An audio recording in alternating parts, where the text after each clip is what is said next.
উত্তরবঙ্গে যখন ভারী বৃষ্টির সতর্কতা, দক্ষিণবঙ্গে তখন অস্বস্তির চরমে পৌঁছেছে। আজকেও ভ্যাপসা গরম রয়েছে, মঙ্গলবার পর্যন্ত চলবে এই অস্বস্তিকর পরিবেশ। পশ্চিমের জেলাগুলিতে পারদ থাকবে 40 ডিগ্রির আশেপাশে। কলকাতায় গরম এবং আর্দ্রতার জন্য অস্বস্তি সূচক চরমে পৌঁছেছে।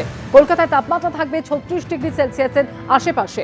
তবে বুধ এবং বৃহস্পতিবার থেকে কলকাতা সহ দক্ষিণবঙ্গে বৃষ্টির সম্ভাবনা রয়েছে। যদিও উল্টো ছবি উত্তরবঙ্গে, কাল পর্যন্ত ভারী থেকে অতি ভারী বৃষ্টির সম্ভাবনা রয়েছে। বুধবার পর্যন্ত উত্তরবঙ্গে ভারী বৃষ্টি হবে।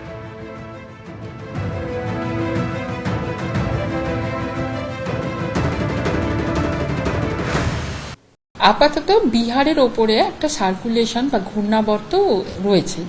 নর্থ বেঙ্গলে জেলাগুলিতে ভারী থেকে অতি ভারী বৃষ্টির সম্ভাবনা রয়েছে। 25-26 তারিখেও নর্থ বেঙ্গলের কয়েকটি জেলাতে ভারী বৃষ্টির সম্ভাবনা রয়েছে। এবং দক্ষিণবঙ্গের ক্ষেত্রে আজকে গাস্টি উইন্ড মানে দমকা হাওয়া সহযোগে পশ্চিমের জেলাগুলিতে ঝড় এবং বজ্রপাত সহ বৃষ্টির সম্ভাবনা আছে।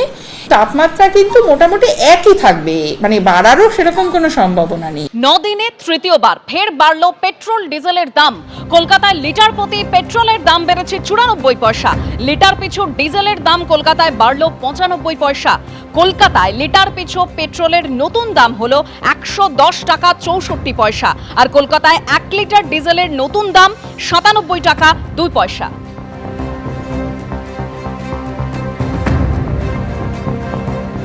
চিন্তার ভাঁজ তো বটে, কিন্তু বেসিক প্রবলেমটা আমাদের কোথা থেকে আসছে, কেন আসছে সেটা তো ভাবতেই হবে। সবাইকে ভাবা উচিত আমার সবার, যে কেন বাড়ছে। হ্যাঁ, সেটা যদি সবাই বুঝতে পারে, দেন আমার মনে হয় এগুলো এখন সাময়িক ওরা মেনে নিতে পারবে, মানে আমরা সবাই সাময়িক মেনে নিতে পারবো। ওই প্রবলেমটা যেটা ইন্টারন্যাশনাল প্রবলেম, ওটা ঠিক হয়ে গেলে আই থিঙ্ক এদিকেও সব ঠিক হয়ে যাবে। এটা তো ইন্টারন্যাশনাল ক্রাইসিসের জন্য হচ্ছে, সো জাস্ট 5 রুপিস বেড়েছে আই বিলিভ, তো অসুবিধা খুব একটা কিছু নেই।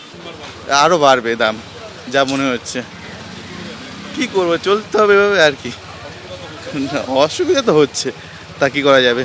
এখন যা পরিস্থিতি খুবই খারাপ। আমাদের খুব গাড়ি চালাতে অসুবিধা হচ্ছে, কাজে কর্ম যেতে। তেল যদি বাড়ে, তেলের দাম যদি বাড়ে, তাহলে তো খুবই অসুবিধা হচ্ছে। কারণ যে আমাদের সব কিছুর দামই বাড়ছে, কিন্তু আমাদের আলটিমেট কিছুই হচ্ছে না। আলটিমেট যেখানে পড়েছিল সেখানেই পড়ে। তেলের দাম যদি করে কি করে চলবে বলুন তো? সংসার চালাতেও খুব অসুবিধা হচ্ছে আমাদের। চিংড়িঘাটা মেট্রো প্রকল্প, যার কাজ জোর কদমে চলছে, একেবারে যুদ্ধকালীন তৎপরতায় দ্বিতীয় দফার কাজ চলছে। কাল রাত 8টা থেকে চিংড়িঘাটা মেট্রোর দ্বিতীয় ধাপের কাজ শুরু হয়েছে। 25শে মে সকাল 8টা পর্যন্ত চলবে দ্বিতীয় ধাপের এই কাজ। দ্বিতীয় দফার কাজের জন্য যান নিয়ন্ত্রণ করা হবে। নির্ধারিত সময়ের আগেই শেষ চিংড়িঘাটা মেট্রোর পিলারের ওপর গার্ডার বসানো। প্রথম দফায় 317-318 নম্বর পিলারের ওপর গার্ডার বসানোর কাজ শেষ হয়েছে। এই মুহূর্তে আমরা রয়েছি চিংড়িহাটা মোড়ে। গত সপ্তাহে প্রথম দফার কাজ একেবারে শেষ হয়ে গিয়েছিল এবং আজকে সকাল থেকে দেখা যাচ্ছে যে দ্বিতীয় দফার যে কাজ তা কিন্তু শুরু হয়েছে। 356 মিটারের যে জোড়ার কাজ রয়েছে এই অরেঞ্জ লাইনের, তার প্রক্রিয়া বা তার প্রস্তুতি কিন্তু ইতিমধ্যে শুরু হয়েছে।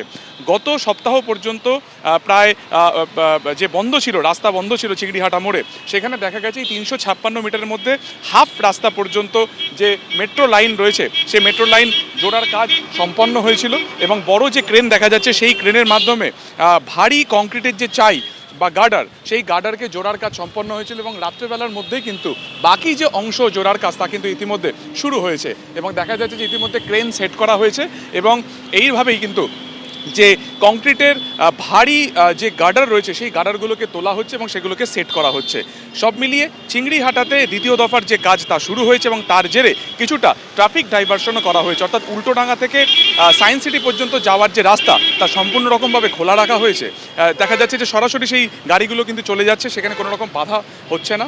অন্যদিকে এখান থেকে যে গাড়িগুলি সল্টলেকের দিকে যাচ্ছিল, সেটিকে কিছুটা আগে থেকে ঘুরিয়ে দেওয়া হয়েছে কাদাপাড়া সিগন্যাল থেকে। অন্যদিকে সায়েন্স সিটি থেকে যে গাড়িগুলি যাচ্ছে উল্টোডাঙ্গার দিকে মেট্রোপলিটন বাইপাসের পাশ থেকে একটি সার্ভিস রোড করা হয়েছে, সেখান থেকে কিন্তু যতটা সম্ভব অসুবিধা না হয় যাতে সাধারণ মানুষের, সেটাকে দেখতে বা সেটাকে বজায় রাখতেই কিন্তু আলাদা ট্রাফিক রুট ডাইভারশন করা হয়েছে গত সপ্তাহে যেমনভাবে করা হয়েছিল। সব মিলিয়ে আগামীকাল অর্থাৎ রবিবারের মধ্যে এই যে বাকি অংশ রয়েছে সেটাকে জোড়ার কাজ সম্পন্ন করবে মেট্রো রেল কর্তৃপক্ষ। ক্যামেরা অভিজিৎ দত্তের সঙ্গে সুকান্ত মুখোপাধ্যায়, এবিপি আনন্দ, কলকাতা। পশ্চিমবঙ্গের মানুষ ডাবল ইঞ্জিন সরকারের সুবিধা পাবে। বহু প্রকল্প জমির জন্য আটকে ছিল, আমরা জমি দিয়েছি। রেলমন্ত্রী অশ্বিনী বৈষ্ণব 61টি রেল প্রজেক্টের সম্মতি দিয়েছেন। প্রত্যেকটি প্রকল্প ডাবল ইঞ্জিনের হাই স্পিডে ছুটবে, আশ্বাস মুখ্যমন্ত্রীর।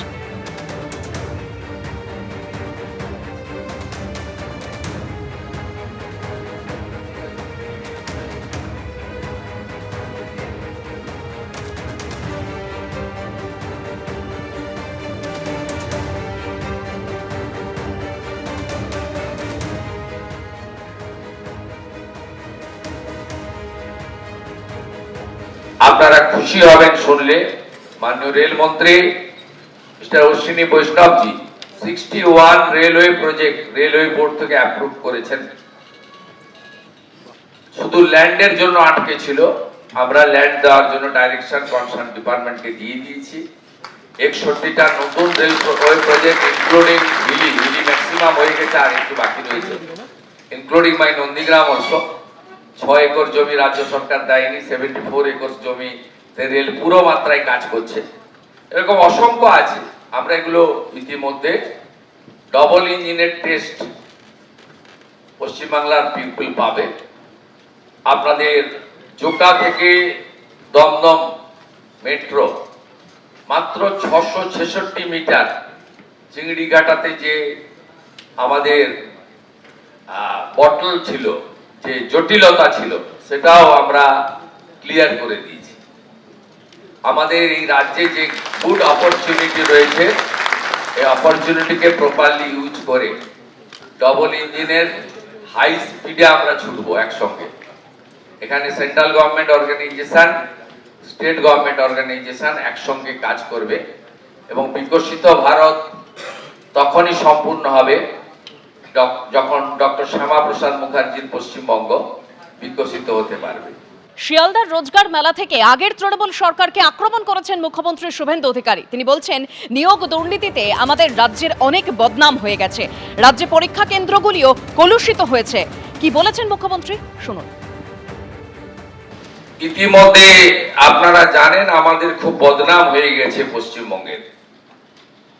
Teacher recruitment scam, municipal recruitment scam, high court supreme কোর্টের হস্তক্ষেপ, 26,000 শিক্ষক শিক্ষিকা শিক্ষাকর্মীর চাকরি বাতিল, সব মিলিয়ে বিগত দিনে পশ্চিমবঙ্গে রিক্রুটমেন্ট সংক্রান্ত বিষয়ে আমাদের যে অভিজ্ঞতা হয়েছে, তার ফলে শিক্ষা, সংস্কৃতি, আধ্যাত্মিক চেতনার, আমি মনে করি ভারতবর্ষের অন্যতম রাজধানী কলকাতা তথা পশ্চিমবঙ্গের অনেকটা ক্ষতি হয়ে গেছে। আমি আপনাদের একটা জিনিস স্মরণ করাতে চাই, পরীক্ষা কেন্দ্রগুলিও এমন ভাবে কলুষিত হয়েছে যার ফলে eastern rail, south eastern rail বা আমাদের নর্থ ফ্রন্টিয়ার রেলওয়ে, তারা তাদের এক্সামগুলো পশ্চিমবঙ্গে করাচ্ছিলেন না। পশ্চিমবঙ্গের যুবক যুবতীরা সুযোগ পাচ্ছিলেন, সেন্টারগুলো হচ্ছিল উড়িষ্যা, আসাম, বিহারে। এই জায়গা থেকে আমাদের এই প্রিয় বঙ্গভূমি পশ্চিমবঙ্গকে বের করে আনতে হবে। আজ শিয়ালদার রোজগার মেলা থেকে মুখ্যমন্ত্রী শুভেন্দু অধিকারী তিনি বলছেন যে রাজ্য সরকারের যে পরীক্ষা, সেই পরীক্ষায় স্বচ্ছতা রাখা হবে। তার জন্য কড়া বার্তা দিয়েছেন তিনি, যে হোয়াটসঅ্যাপ মেসেজের মাধ্যমে কোনো রকম নিয়োগ নয়, মৌখিক পরীক্ষার নম্বরও কমানো হবে। কি বললেন শুভেন্দু অধিকারী, শুনুন। আমরা রিটেন এক্সাম, একাডেমিক যে স্কোর এবং সাথে সাথে এখানে পশ্চিমবঙ্গে ওরালে, ভাইভাতে ম্যাক্সিমাম নাম্বার রাখা হয়েছে। It's not good. ভাইভাতে মিনিমাম নাম্বার রাখা উচিত। আমরা চাই স্বচ্ছতার সঙ্গে লিখিত পরীক্ষা। আমরা চাই একাডেমিকের মূল্যায়ন, ইভ্যালুয়েশন। আমরা চাই 100 point roaster, 100% implementation. It's a mandatory as per hour constitution. আমরা চাই যে ওরালের নাম্বারটা একটু কম করে স্বচ্ছতার সঙ্গে যাতে আগামী দিনে রিক্রুটমেন্ট হয় এবং তার স্কোর রিক্রুটমেন্ট বোর্ডগুলো ওয়েবসাইটে দিয়ে দিতে পারে, হোয়াটসঅ্যাপ মেসেজ দিয়ে অ্যাপয়েন্টমেন্ট বা রিক্রুটমেন্ট না হয়। শিয়ালদার রোজগার মেলা থেকে মুখ্যমন্ত্রী শুভেন্দু অধিকারী তিনি ভবিষ্যতে নিয়োগের স্বচ্ছতা আনতে ঘোষণা করেন যে আমি মনে করি ওয়েমারের ভিত্তিতে যে পরীক্ষা হয় তার কার্বন কপি পরীক্ষার্থীদের দেওয়া উচিত। আমাদের রাজ্যে ওয়েমার উত্তরপত্রের সঙ্গেই থেকে যায়। বিধানসভার পরবর্তী অধিবেশনে নিয়োগ নিয়ে নতুন আইন আনা হবে। কি বললেন মুখ্যমন্ত্রী শুভেন্দু অধিকারী, শুনুন।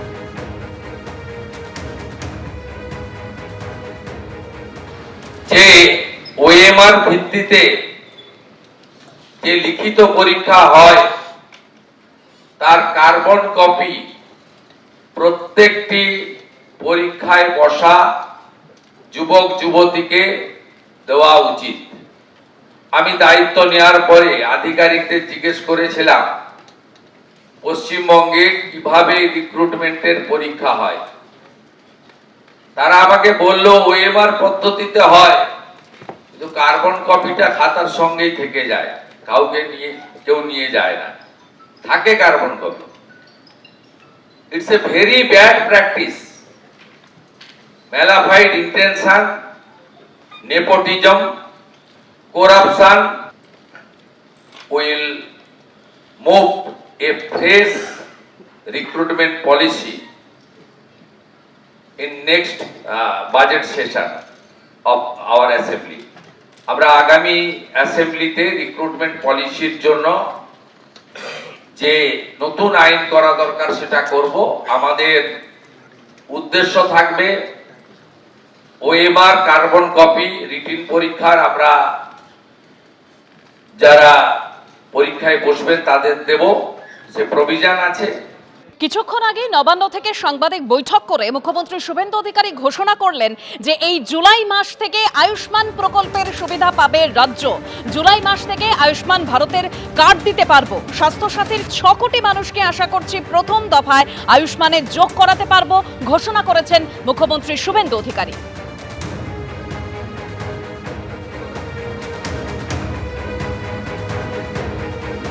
আয়ুষ্মান ভারতে ইতিমধ্যে এনরোলমেন্টের কাজ শুরু হয়েছে।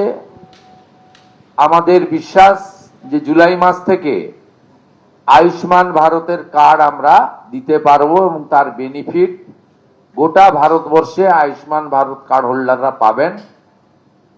আমরা আশা করছি যে স্বাস্থ্যসাথী কার্ডের সঙ্গে যুক্ত এমন 6 কোটিরও বেশি আমরা যারা কার্ড হোল্ডার তাদেরকে আয়ুষ্মান ভারতে এক্ষুনি নিয়ে যেতে পারবো।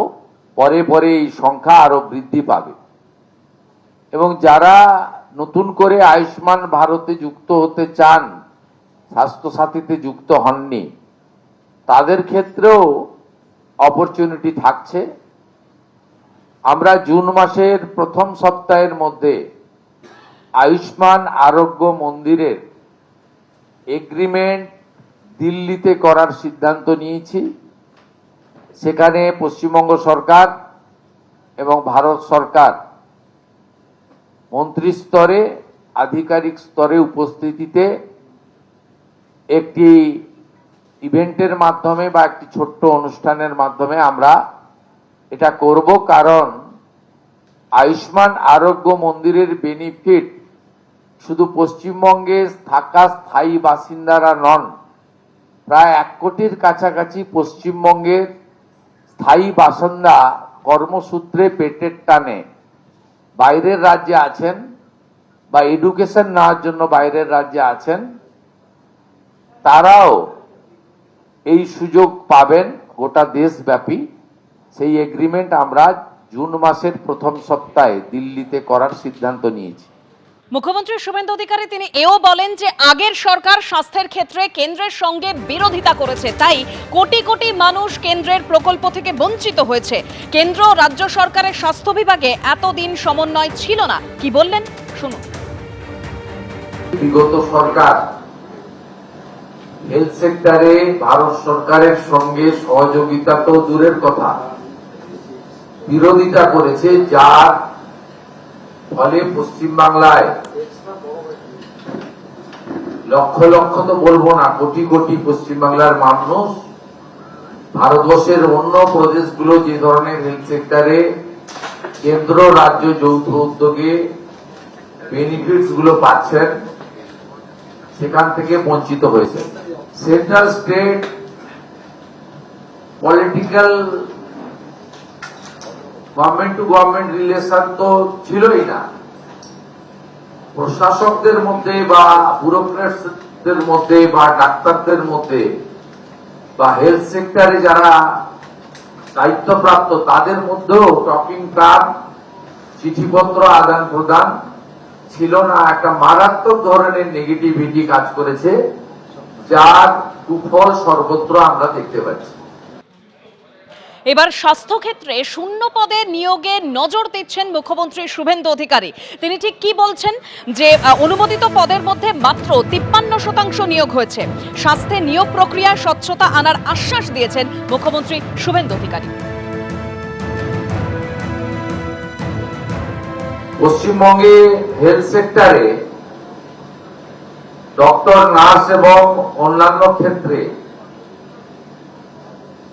এখানেও স্যাংশন পোস্টের তুলনায় রিক্রুটমেন্ট মাত্র 53%।